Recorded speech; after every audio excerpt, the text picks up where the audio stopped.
na faɗa da kwai kowa cikin wannan hidimai. Akwai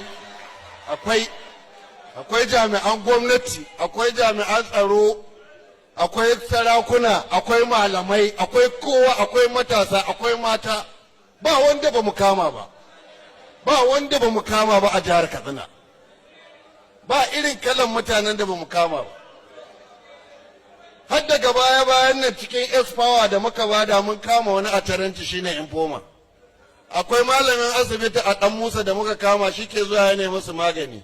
Akwai wakilin mai gari a Guga da muka kama an bashi 700,000 an zo an kashe mutum 30 da wani abu. Akwai jami'in da muka kama na tsaro a wajen Faskari wanda shi ya ba ma yan ta'adda dama suka zo suka kashe 'yan uwan shi.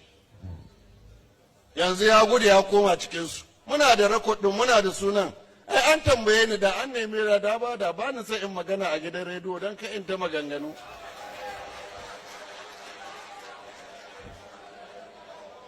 Ko jama'a, abubuwan nan zahiri ne. Ko a Zamfara nan kusa-kusa da mu an kama wani ɗan majalisa da ta'addanci.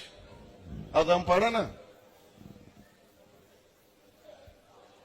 Akwai jami'an gwamnati.